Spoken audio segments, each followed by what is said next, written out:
Vous m'entendez? Bon. Je vais remercier spécialement Madame Catherine, c'est Cigogne, qui m'a invité. Je la remercie. Napoléon, il disait un petit croquis, paraît-il, vaut mieux qu'un long discours. Eh bien, j'ai amené le petit croquis, voilà.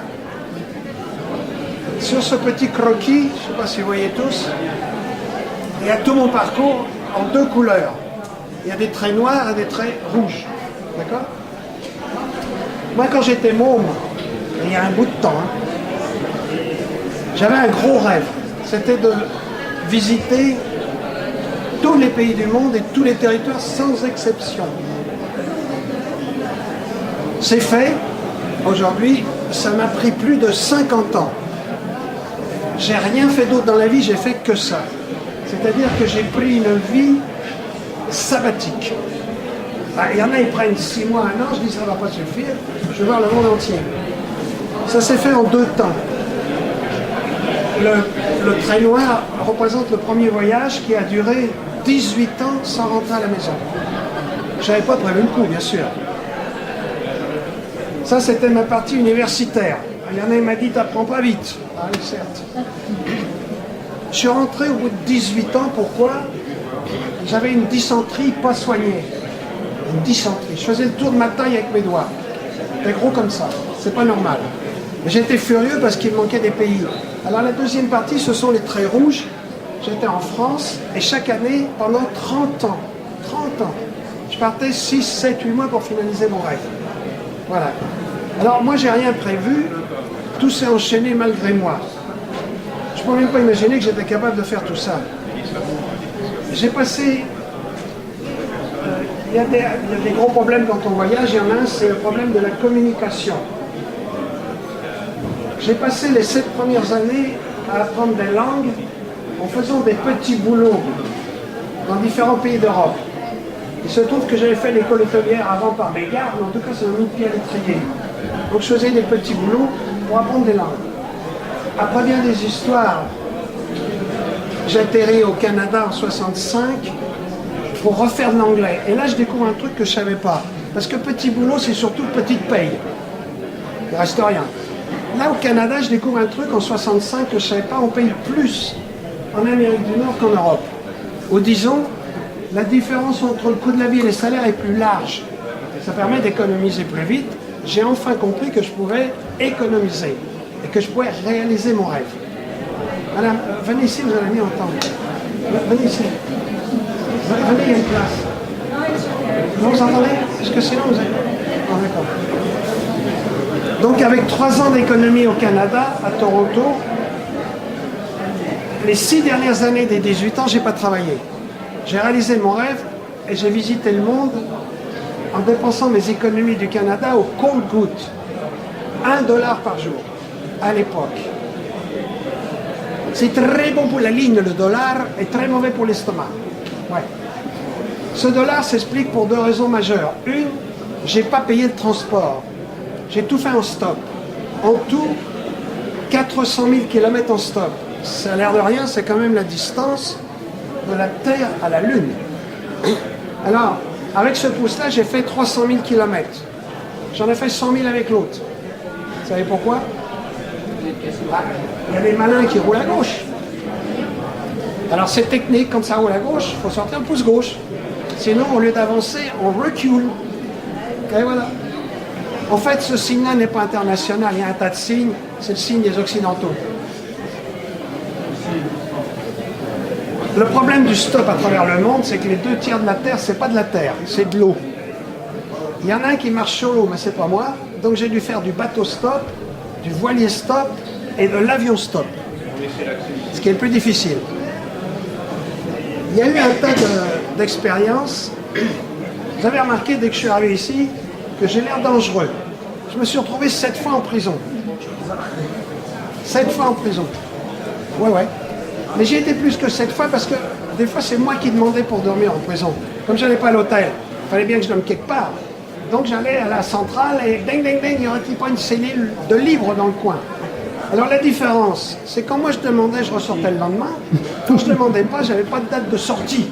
Angoissant. J'ai été déporté, j'ai failli me faire flinguer, une dizaine de fois. Et c'est un miracle si je suis là aujourd'hui. Je me suis payé une baïonnette entre les deux yeux en Afghanistan au pied des Bouddhas qui n'existent plus. Je croyais que l'abruti de militaire allait me faire un troisième œil.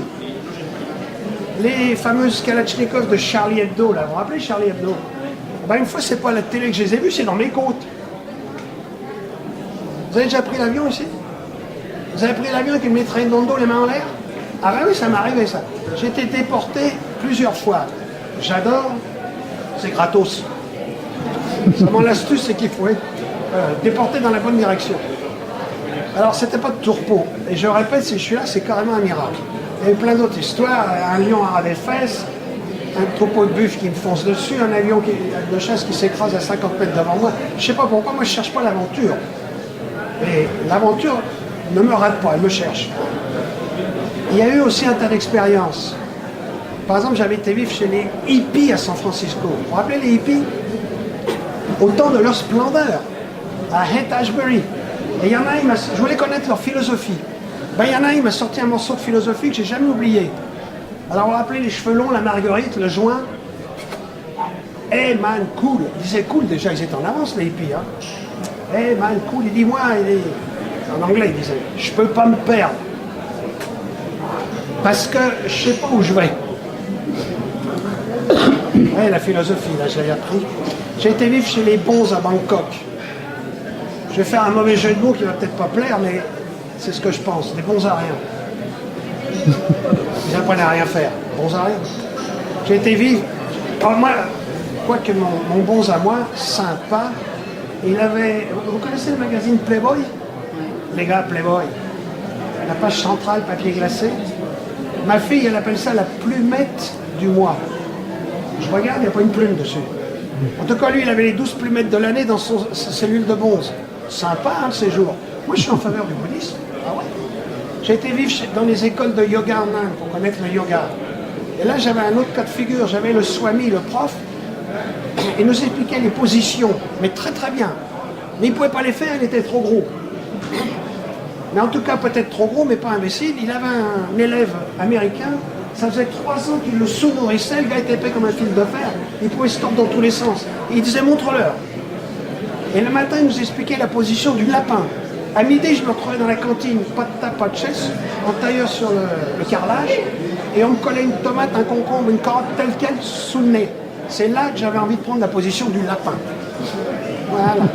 J'ai été travailler dans un kibbutz en Israël, pour savoir ce qu'était le kibbutz. J'ai été vivre chez les soi-disant coupeurs de tête à Bornéo. C'est plein d'expériences. Il y en a une autre, les jeunes, je ne leur dis pas parce qu'ils ne connaissent pas, mais je vois qu'il y en a qui sont moins jeunes ici, ils vont peut-être se rappeler. J'avais été passer un temps chez le docteur Albert Schweitzer à Lambaréné. Prix Nobel de la paix, on va appeler ça. Les jeunes, quand je leur dis ça, ils me regardent. Alors je dis, Mandela, tu connais? Ah ouais? Eh bien je dis, c'est la même chose avant. Je voudrais quand même dire que quand je suis parti en 55, on ne partait pas à l'époque, il faut se rappeler les années 50. J'en parle plus aux jeunes justement parce qu'ils prennent carrément pour l'homme de Cro-Magnon. Je leur dis, les gars, on n'avait pas de téléphone à la maison. Oh. J'ai dit, Coco, il y a pire, on n'avait pas la télé. Ah, comment vous faisiez? Il n'y avait pas de guide de routard. Il n'y avait pas d'avion en rédaction, c'est des avions hélices. Celui qui prenait l'hélice, c'était un riche à l'époque. Il n'y avait pas les charters, les bas-coups. Il faut se replacer. Il n'y avait pas de... Bref, il n'y avait pas de renseignement. Également, on reconstruisait le pays de la guerre à l'époque. On ne parlait pas voyage. Et donc j'ai cru que c'était un rêve impossible, et ça l'était à l'époque. Mais ça s'est réalisé. Alors, je vous raconte ça pour vous expliquer comment j'ai fait mes humanités. Voilà. Et vous êtes en train de me demander, mais pourquoi faire tout ça?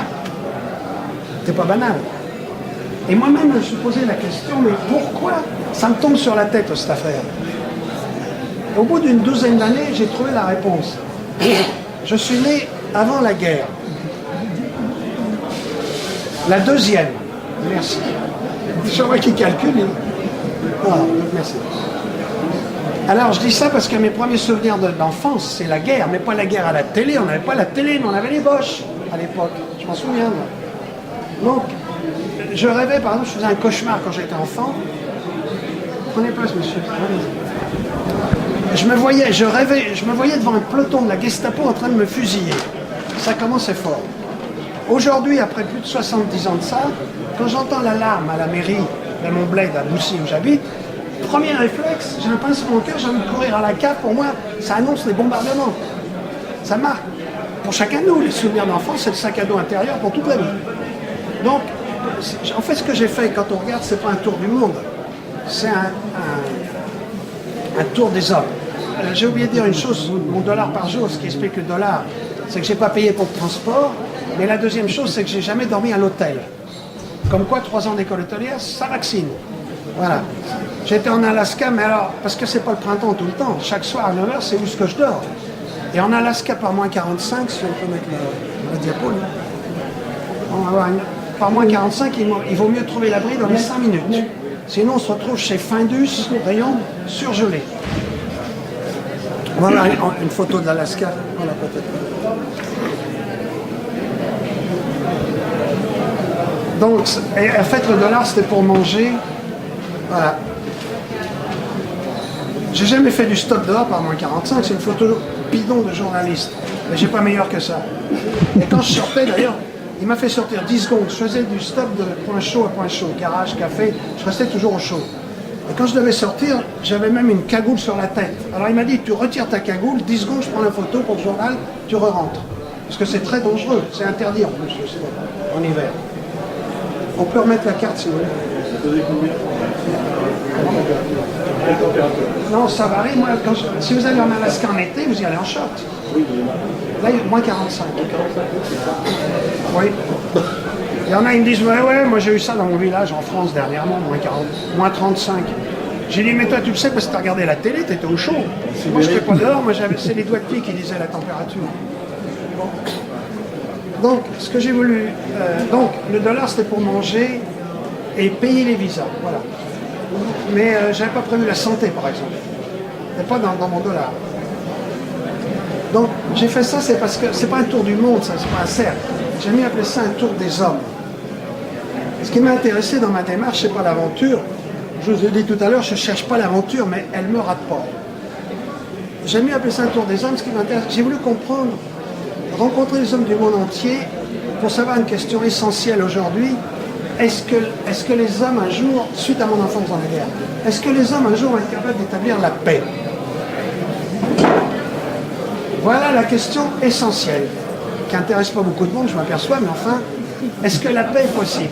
Ça a été ma quête, mon enquête, sous-jacente, inconsciente, bien entendu. Je n'ai pas dit à papa à 17 ans, eh ben bisous, bisous, hein.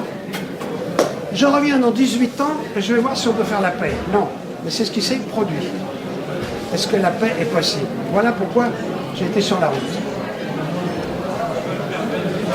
La réponse vous intéresse? Non, mais s'il y en a qui veulent faire la guerre, venez me voir après, j'ai des adresses. Il y a 35 guerres qui courent en ce moment, je vous file des adresses. Moi, hein. En tout cas, ma réponse à moi... Pardon? On a le droit d'être idéaliste. On a le droit d'être idéaliste.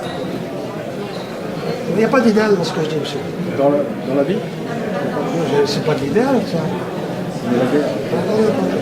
Ma réponse à moi, vous êtes bien assis, tout le monde, c'est que la paix est non seulement possible, elle est inévitable.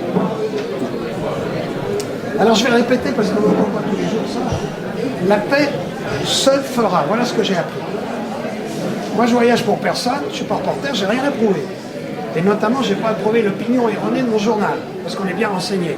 Le gars, il faut qu'il écrive ce que pense le journal, sinon il est vidé. Alors voilà comment on est renseigné. Moi, j'ai pas de compte à rendre à personne. Voilà, j'étais libre. Je ne dis pas que j'ai raison, mais j'étais libre. Alors, je vois bien qu'il y en a qui font l'amour. Alors, j'entends des trucs du style, on a toujours eu la guerre, donc on aura toujours la guerre. Oh, c'est comme le gars, il passe devant un bébé qui est dans les Pampers depuis 2 ans, il a toujours eu dans les Pampers. Ah ben, il a toujours été dans les Pampers, ce sera toujours dans les Pampers. Voilà le raisonnement que j'entends. Bravo. Mais on regarde trop, quoi. L'Europe, c'est pas privé de guerre. Donc 2 guerres mondiales, c'est pas de la tarte. Et bien aujourd'hui, l'Europe a établi la paix. On voit bien que c'est pas impossible. Mais bien sûr, il y a des conditions pour l'avoir. Je comprends qu'on puisse pas imaginer la paix pour une simple raison, c'est qu'on l'a jamais eue. Comment imaginer un truc qu'on connaît pas? Effectivement. Regardez quand vous baladez dans la campagne ici, c'est pas ça qui manque. Vous avez déjà vu des chenilles sur les ronces? C'est pas ragoûtant les chenilles, hein, c'est plein de poils, des gros yeux, berk. Comment imaginer le papillon qui est dedans si on ne le savait pas? Mais on peut pas. Alors je viens vous rejoindre en disant que ce qu'on a vu de l'histoire passée de l'humanité, c'était la période chenille, je suis d'accord. Et alors il est très difficile d'imaginer le beau papillon de la paix là-dedans, ça je suis d'accord. Alors l'important finalement, c'est pas de savoir que la paix va se faire. C'est pas ça qui est important. Ce qui est important, c'est de savoir comment la faire. Comment? Soyons au moins une fois pratiques dans l'histoire de l'humanité. Ben, je vais vous asseoir encore plus. La paix, c'est pas un vœu pieux de ma part ou une utopie. C'est ce que j'ai découvert. La paix, je ne veux pas jouer à Macron. Eh bien, elle est en marche. Voilà ce que j'ai découvert.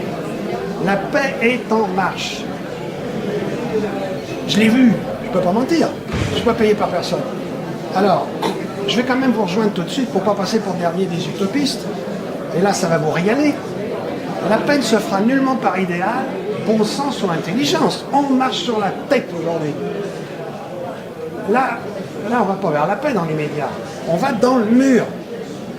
La loco, elle n'a plus de chauffeur, elle n'a plus de frein. On va dans le mur, vous allez voir le feu d'artifice qu'on va se payer. Alors attendez, vous allez voir.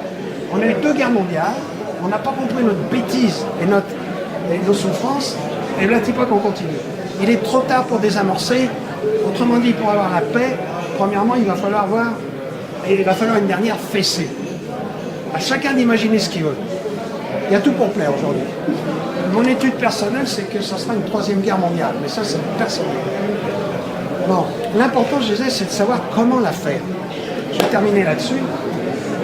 Je vous laisserai 2 minutes pour les questions. Je vais prendre une image pour vous faire comprendre. Si on veut bâtir une maison nouvelle, qu'est-ce qu'il faut faire? Il faut avoir un tas de briques nouvelles. On ne fait pas la maison nouvelle avec des briques pourries. Mais un tas de briques nouvelles, ça ne fait pas une maison, ça fait un tas de briques.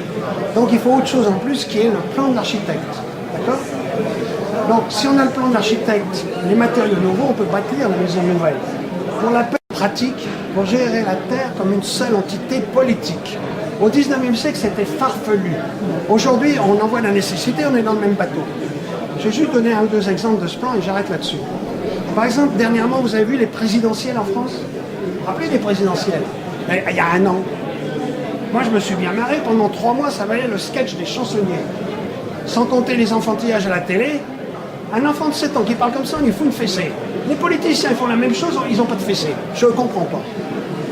Bon, pourquoi faire? Pour élire le président. Ben, permettez-moi de vous dire, si on veut la paix, il faut commencer déjà à plus avoir de président. Arrêtons les présidents. On a toujours eu ça. Le président, le roi, le dictateur, un bonhomme. Arrêtons, on ne peut pas être géré par une personne. C'est trop risqué. En plus, le pauvre gars, il se prend les cheveux gris au bout de 6 semaines. Ce qui est proposé dans ce plan Baha'i, c'est d'être géré au niveau village, nation et monde par une collégialité. Il a été dit pour l'instant de 9 membres. 9. Alors 9, c'est intéressant, ça fait toujours une majorité, 5 et 4. Mais en tout cas, ces 9 membres-là ont le pouvoir de décision parce qu'il ne faut pas éliminer le pouvoir en soi. Bien entendu, il faut le pouvoir. Mais il est dans les mains de 9 personnes. C'est-à-dire que lorsqu'ils se réunissent, ils peuvent prendre des décisions, ils ont le pouvoir. Mais lorsqu'ils vont à la maison, personne n'a le pouvoir, il faut qu'ils soient les 9 ensemble. Vous voyez l'astuce? Ça élimine déjà le pouvoir personnel, et c'est pas mal ça. Donc les 9 ensemble, mais il y a 2 autres conditions pour que ça fonctionne. Tout le monde éligible. Jamais dans l'histoire c'était comme ça. Qui passe aujourd'hui? Ben, vous voyez comme moi, c'est le plus riche, le plus braillard, le plus ambitieux, le plus malhonnête, mais pas le plus adapté la plupart du temps. Hein. Donc tout le monde est éligible. Ce qui veut dire quoi? Qui va passer avec ce système-là? Eh ben, un bon rebouteux dans une ville ou un village, il n'a pas besoin d'aller mettre des invitations dans les boîtes postales, il a les queues devant chez lui. Passeront ceux qui se font connaître pour leur dévotion, leur capacité et tout ça. Encore faut-il des provisions pour se connaître, je suis d'accord. Mais c'est ça qui va se produire. Ensuite, dernière condition pour que tout ça marche, écoutez bien ça. Propagande électorale interdite. Vous imaginez des élections, on n'aura plus un mur de salopés. C'est pas beau ça, on peut même pas l'imaginer. Il y en a qui collent même leurs affiches sur les feux tricolores. Et le FN, il n'aura plus besoin de prendre ses bergers allemands pour aller coller ses affiches, comme je l'ai vu faire. Merci. Donc, pas de propagande électorale. Ça veut dire que celui qui est élu, il ne connaît pas ceux qui l'ont élu, il ne passe pas son temps à caresser son électorat pour repasser. Moi, je comprends le problème des politiciens, ils veulent être élus, ben, ils font tout pour s'occuper pas du monde ni de gérer les affaires, ils s'occupent d'être élus. Ben oui, c'est le système qui est comme ça, c'est pas forcément un bonhomme qui est pas bon, mais le système ne va pas. Donc là, pas de propagande, tout le monde est éligible et 9 membres. Bien entendu, chacun doit penser avec sa tête dans ce système-là. Alors je m'excuse de dire ça, mais le temps des clergés est terminé. Chacun a une tête pour penser. Bon.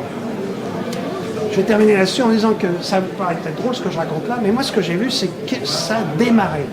C'est en marche, et ces collégialités-là dont je parle de 9 existent dans tous les pays du monde. Ils viennent de se réunir il y a une semaine pour élire leur maison, enfin leur assemblée mondiale.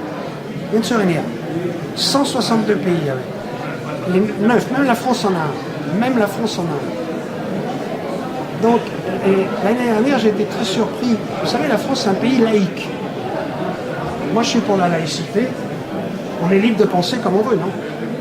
Ça ne veut pas dire athée, hein, laïque. Il y en a, ils mélangent un peu les mots. On est libre. Bon. Eh bien, ce que vous ne savez pas, c'est que ces idées en Perse ont créé des massacres, pas possible. Concours de martyrs et tout ça. Depuis 175 ans.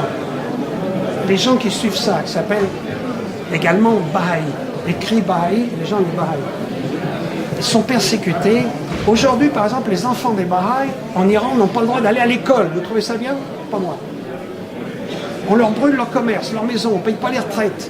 Et quand le moulin va brailler un petit peu en haut de son machin, là, à la mosquée, allez en tuer quelques-uns, vous allez gagner le paradis, ils vont en tuer. Des gens qui ne se défendent pas, c'est glorieux. Voilà ce qui se passe en Iran. On parle que de truc atomique, je veux bien qu'on en parle, mais il n'y a pas que ça. Hein. Mais il n'y a pas que les Bahaïs qui sont persécutés, il faut être honnête. Tout ce qui n'est pas musulman chiite est persécuté. Les femmes par-dessus le marché. En tout cas, les Bahaïs sont condamnés à mort. Khomeini, qu'on a hébergé pour avoir une naissance gratuite, qu'on n'a pas d'ailleurs, il a fait une fatwa. Il faut tuer tous les Bahaïs. Une fatwa Khomeini. C'est ça à quoi s'appliquent les moulins aujourd'hui. Mais même s'ils tuent tous ceux qui sont en Iran, trop tard, il y en a plus à l'étranger qu'en Iran. Donc c'est trop tard. Donc aujourd'hui, je reviens aux Français. Il y a des parlementaires français l'année dernière, c'est pas mieux, et des sénateurs qui ont décidé d'eux-mêmes de constituer un comité de soutien aux Bahaïs d'Iran. Vous vous rendez compte? Les Bahaïs n'ont rien demandé. Les Bahaïs ne demandent rien à personne, ils cherchent à changer eux-mêmes. Ça n'intéresse pas beaucoup de monde d'ailleurs, mais c'est ça. Ils ne vont pas faire des barricades, ils cherchent à changer eux-mêmes. Parce que tout le monde veut que ça change à condition que les autres changent. Ah non, il faut peut-être commencer par soi-même. Donc ils ont fait un comité de soutien. Je trouve ça assez remarquable dans un pays laïque où ceux qui gouvernent ne s'occupent pas du domaine spirituel. Voilà. Donc j'arrête là-dessus pour vous dire que tout ça se développe. Pour l'instant, on se trouve à l'état embryonnaire, on est d'accord. Mais aucune civilisation est montée comme une fusée. Là, il y a une réponse. En tout cas, on ne peut pas dire qu'il n'y a rien. Moi, je dis à chacun de regarder. Je ne suis pas là pour vous prouver que c'est bon ou pas bon. Il y a une réponse. Moi, j'ai découvert que ça marchait parce que j'ai cherché la faille. En premier, je n'ai pas trouvé. Ça fonctionne. Et c'est des choses qui n'ont jamais été appliquées dans le passé. Voilà, j'arrête là-dessus. Inch'Allah, on verra si l'histoire adopte ce plan. Mais en tout cas, il y en a un, c'est ça que je veux dire. Voilà. S'il y a des questions, il reste 2 minutes. Non. Oui, 2 minutes. Moi, on m'a dit une demi-heure, je fais une demi-heure.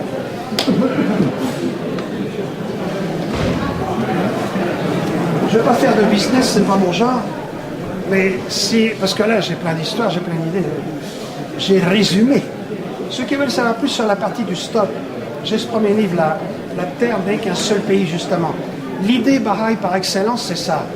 La Terre n'est qu'un seul pays. Je vais donner la phrase complète.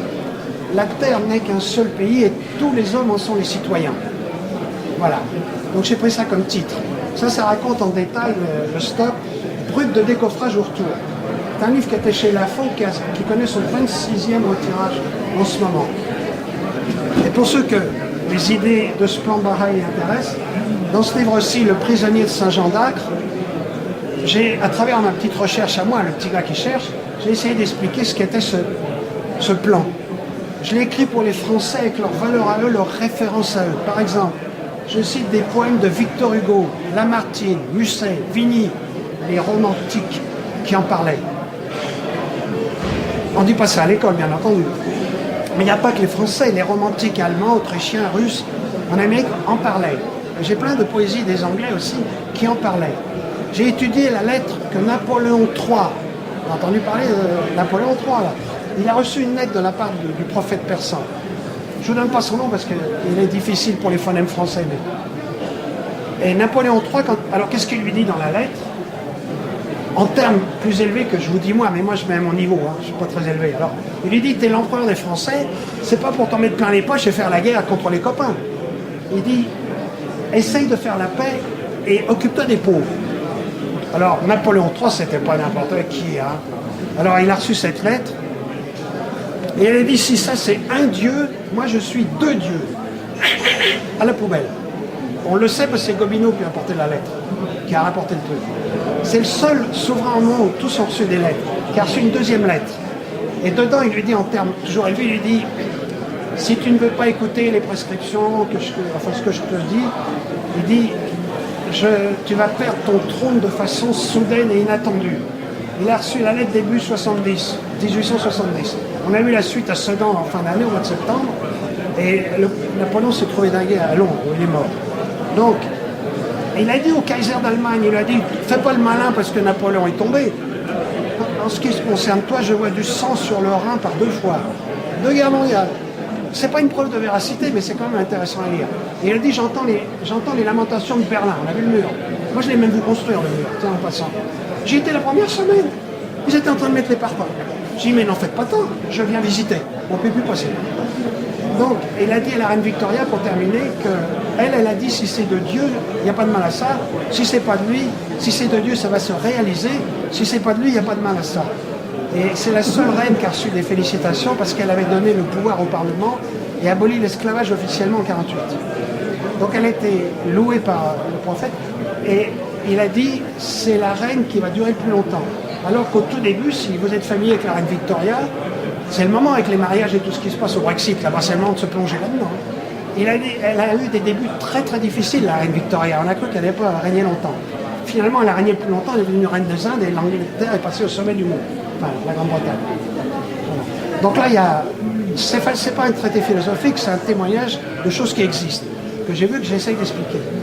Voilà, je présente ce qui s'est passé historiquement, parce que ce qui est passé en Iran, qu'est-ce qui est proposé, comment ça se tient avec les autres religions, par rapport à l'athéisme, par rapport à la science, et même par rapport à l'astrologie. Voilà, mais un accès facile. Ben, vous êtes patient, hein, là. J'ai terminé. Si vous avez une question, je veux bien, puis après on va...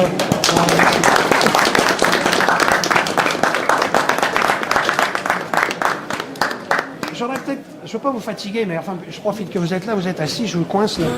Ah. Non, je donne un petit truc.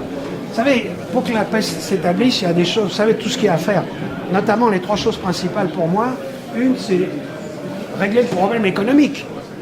Tant que 20 pays surconsomment, je schématise, et le reste crève de faim, n'aura pas la paix, on est d'accord. Deuxièmement, il faudra se mettre d'accord sur les frontières.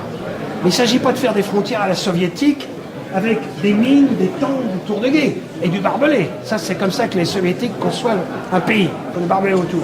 Non, sur le papier et en accord de... Oui, monsieur.